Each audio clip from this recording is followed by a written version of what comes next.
Welcome everyone to day 6 of Moon Wellness Week. Tomorrow's our last day. Today's our last mini lesson. So now it's time for us to talk about today's topic, which is recent fertility findings. If fertility is a very sensitive topic for you, if it feels very tender, you don't have to stay and listen, or you can take this conversation in doses. There are a lot of strong feelings attached to fertility. Um, and yeah, don't feel like you have to take it all on now. Um, yeah, just honor yourself and what you have the capacity for. This is Chantal of Honored Womb, author of Peaceful Periods. And today I want to bring us up to date on what fertility science is saying. There's a lot of outdated information about fertility, and it impacts how we are counseled and how we are treated when it comes to fertility matters.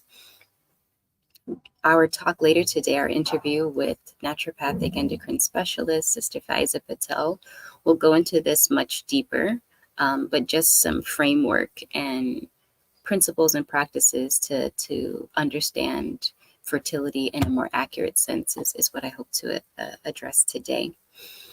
So to begin, the first that we're now understanding about fertility, it's not just egg plus sperm equals baby. It's so much more than that. Even though for some people fertility or conception just seems effortless, like they sneeze and they get pregnant, or they're able to get pregnant more than they even want to, we now know it's not just egg plus sperm equals baby. Fertility is an integrated system. It's an intricate and integrated system. It involves so many parts, including your mindset.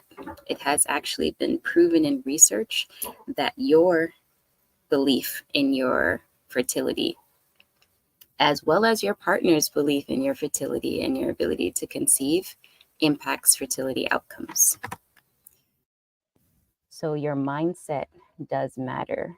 How you think about your body, how you think about your ability to conceive, it does matter. We also know that the quality of your period impacts fertility. So if you are seeking counsel for fertility support and there's no conversation about your period, that's a big red flag.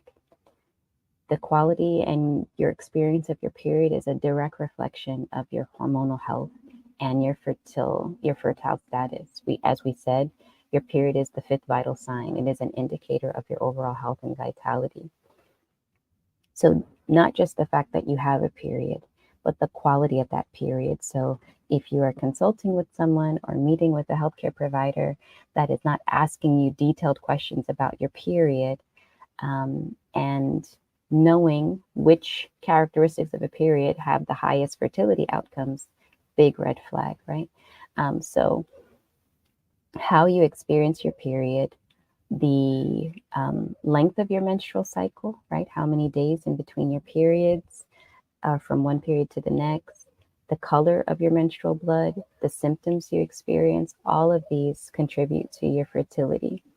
And so we cannot neglect the health and wellness of our period from our fertile status.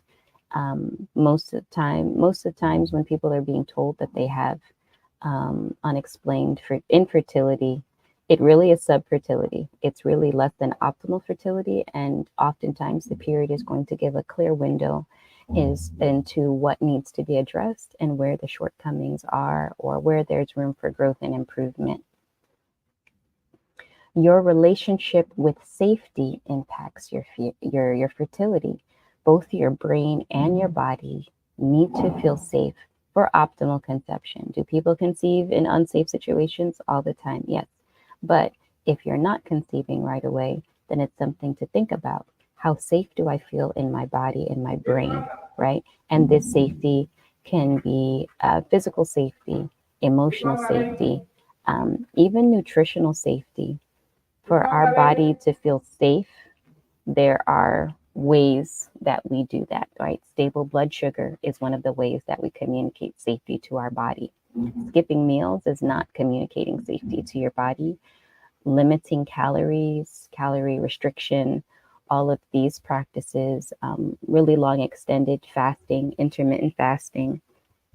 Obviously, if it is, fasting for spiritual and religious reasons, then obviously there's a spiritual benefit and nourishment that comes from that. But you definitely need to eat well at the beginning and the end of those fasting days.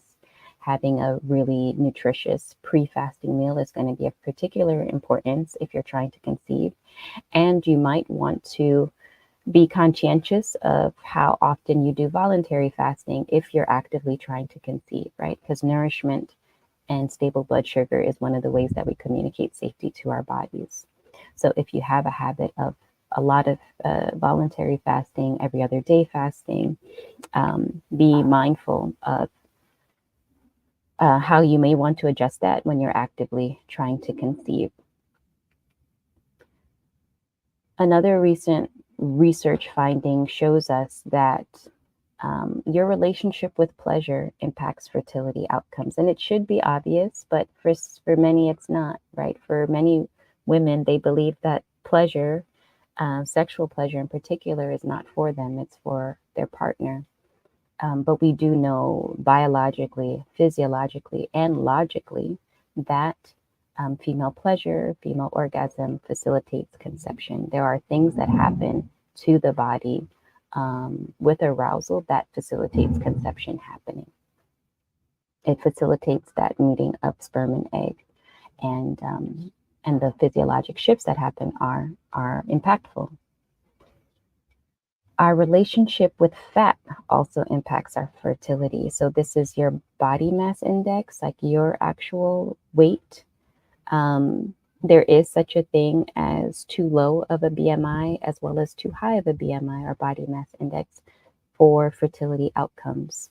So having inadequate or not enough body fat negatively impacts fertility outcomes, as well as too much body fat, right? But actually having a bit more fat than needed is safer than having not enough. Another way that we communicate safety to our bodies is body fat. Body fat tells our body that, hey, even if our food access is cut off, you can still derive calories and energy from the stored body fat in your body. And creating a baby requires a tremendous amount of fat. So if you find that you have a difficult relationship with fat, eating fatty foods, healthy fatty foods, right? We're not just saying any kind of fatty foods. I'm not saying if you struggle with fried foods, you should struggle with fried foods, right? Because fried foods are not ideal in many circumstances. But if you struggle with eating any kind of fat, even healthy fats, then you might want to look at that. Because for many women, when they increase their dietary fat, especially that these are healthy fats coming from really wholesome sources, then that alone can be enough to communicate safety to their bodies and to improve those fertility outcomes. So if you're uncomfortable with fat on your body, that's something to sit with. If you're uncomfortable with eating healthy fats, and I'm saying examples like butter and ghee and tallow, like grass-fed, like really wholesome grass-fed butter and tallow, dairy, yogurt, full-fat dairy, full-fat yogurt, pastured free-range eggs, avocados, nuts, nut butters, seeds. If these things, coconut oil, olive oil, right? If the idea of eating a lot of fat is very triggering to you, that's something you really need to sit with if you're trying to conceive, because your relationship with fat directly impacts fertility outcomes and the quality of pregnancy and fetal development that follows. So in light of some of these findings, there's also updated advice that comes with it. So generally the advice is to take a prenatal if you're trying to conceive. But we now know that that's not nearly enough. And all prenatals are not the same, but that's a conversation for another day. Actually, that'll come up in today's interview. Inshallah, that'll come up, this idea of what kind of nutrition is more important and relevant than just take a prenatal. So first and foremost, you need to track your period. You need to track your fertile days. If you have no idea when you're ovulating, if you have no idea when you're in your fertile window, then you can't truly say that you've been trying to conceive. Generally, in a medical setting, they'll tell you if you have had unprotected intercourse for a year and you haven't conceived, then you have some level of unexplained infertility. And this is not actually accurate. If you're timing intercourse incorrectly, if you're unaware of when you're fertile, if you do not see indicators of fertility, if you do not see fertile cervical mucus around the time that you ovulate, which is usually mid-cycle for most. It's not a specific day for every woman. It's not day 14 for every woman. It is unique to your menstrual cycle and your actual body's communication tools, right? We should see an abundance of clear, slippery, stretchy, fertile cervical mucus around the days of ovulation. And this fertile cervical mucus is what will actually nourish, sustain, and activate sperm so that it can successfully reach the egg when it's available, because the egg is only available, limited time offer. Our eggs are not always released, right? We release eggs generally once a month, and the egg lives for 12 to 24 hours. So this is a very narrow window. But what fertile cervical mucus does is that it nourishes, it activates, it filters out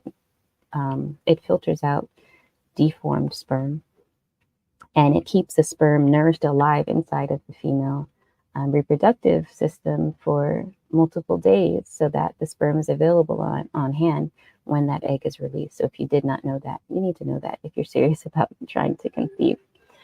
So tracking your fertile days means tracking your cervical mucus, knowing when you see that fertile cervical mucus and knowing that that's when you should be timing intercourse. It also means checking your basal body temperature, right? Fertility tracking. When you check your basal body temperature every morning, you have an opportunity to confirm that you're ovulating regularly. There is a shift in your temperature that takes place after you've ovulated, and your basal body temperature. It's not enough of a shift to register as a fever.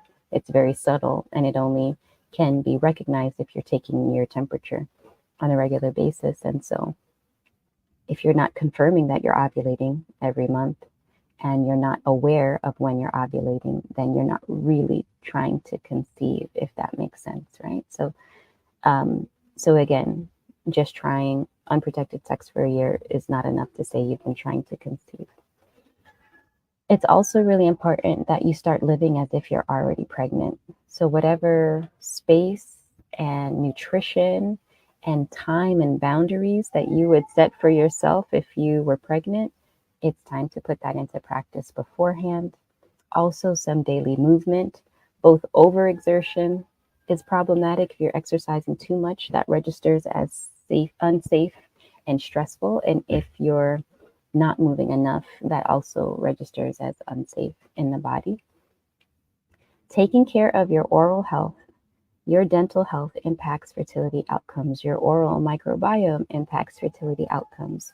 So making sure that you are getting dental care in a way that is appropriate for you and that you're caring for your oral hygiene.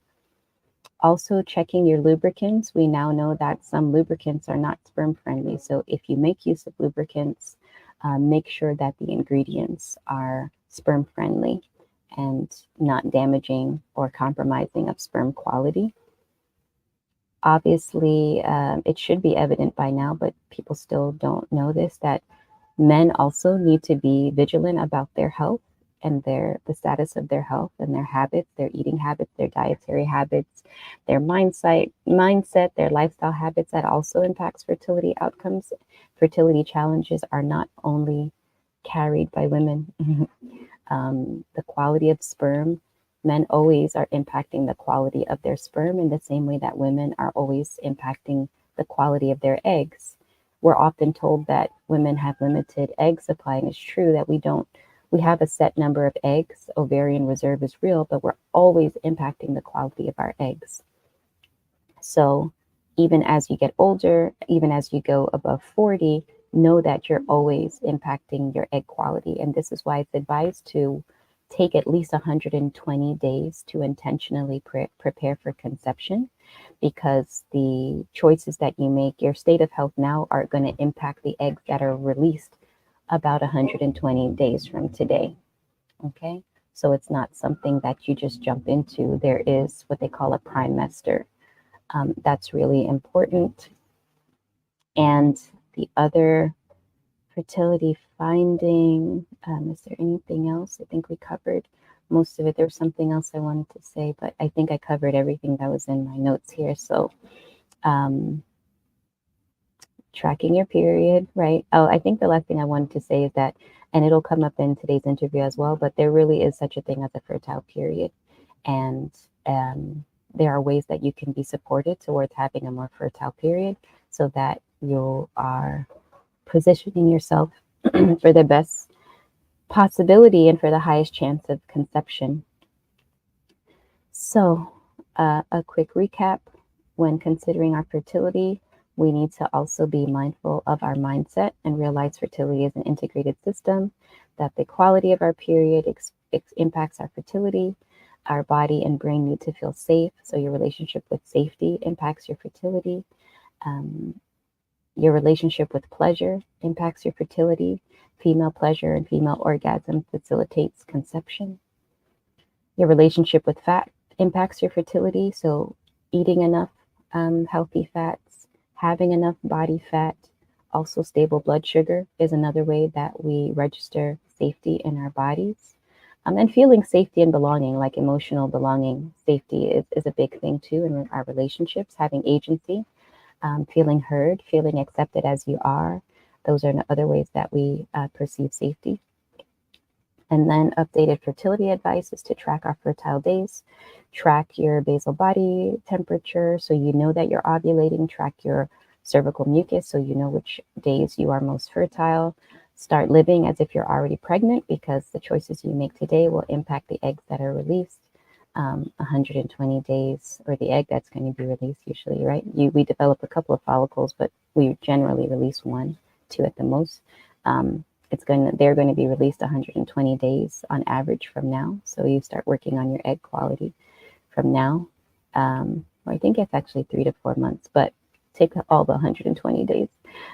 Daily movement, having some level of physical activity, not too much, because that registers as stress, high stress, and not enough movement also registers as stress.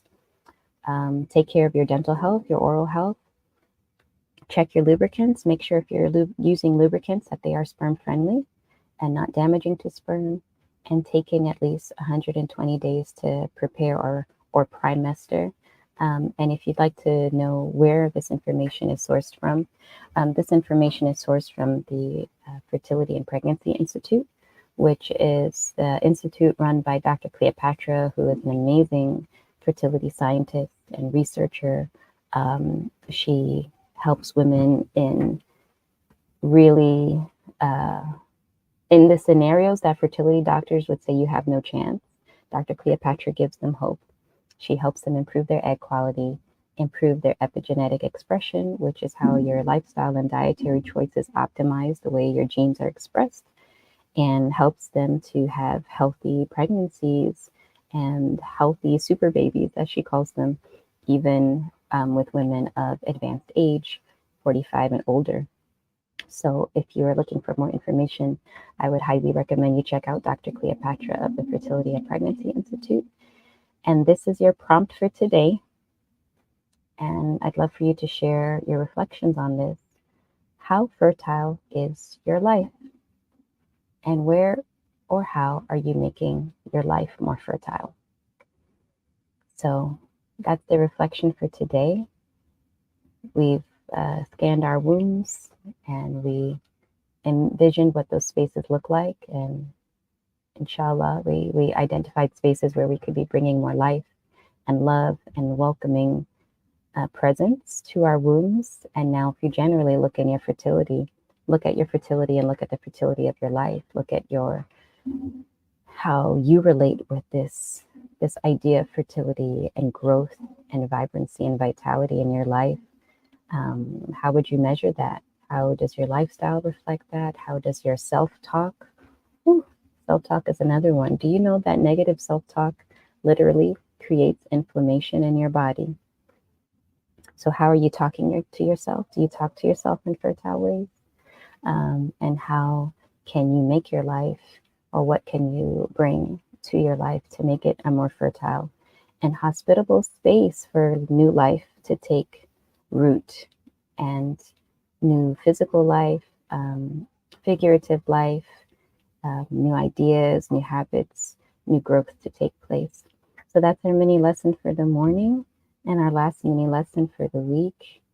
I don't know if I come on tomorrow morning, it wouldn't be for a mini lesson. It'll be for something else, but I'll let you know if that happens. For now, have a wonderful day. Join us again at 3 p.m. GMT.